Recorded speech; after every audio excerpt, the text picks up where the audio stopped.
আমি দেখছি অনেক মসজিদে ইমাম সাহেবের উপরে আর মুয়াজ্জিনের উপরে যে একটা অত্যাচার করে।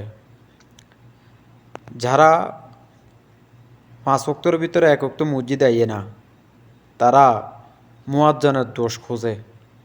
এ মুয়াজ্জিন তুমি কই?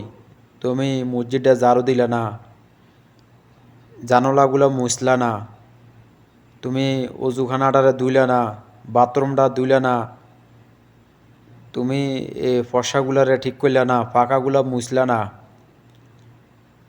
যারা 5 ওয়াক্তের ভিতরে 1 ওয়াক্ত মসজিদে নামাজ পড়ে না, তারাই ইমাম সাহেবের মুয়াজ্জিনের দোষ খোঁজে। এ হুজুর বালানা, এ মুয়াজ্জিন বালানা, এটি ফাল্টাই তুইব। আরে ভাই, যারা কোরআনে হাফেজ তারারে আল্লাহ তালা খুব মর্যাদা দিছে, দাম দিছে, ইজ্জত দিছে। তারারে নবীর সাথে তুলনা করছে। পৃথিবীর ভিতরে যদি হুজুর থাকে, একজন থাকে, সে হলো আমাদের বিশ্বনবী হযরত মুহাম্মদ সাল্লাল্লাহু আলাইহি সাল্লাম। আর আমরা যারা মসজিদের ইমাম সাহেবকে আমরা হুজুর বলে ডাকি, বেশিরভাগই মিনসিমেম মানুষের মুখে হুজুর আইয়ে, ইমাম সাহেব আসে না।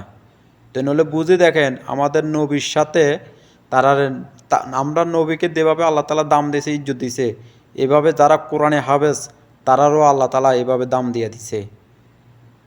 সৌদি আরব মসজিদের যারা ইমাম সাহেব আছে, যারা মুয়াজ্জিন আছে, তারা একটা লাইটও জ্বালা না,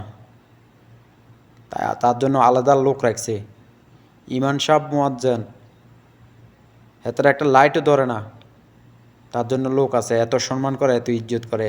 আর আমরা বাংলাদেশে সকালবেলা হলে মুয়াজ্জিনে মত্ত ফরান লাগে, ছোটো বাচ্চা করে ফরান লাগে, মসজিদে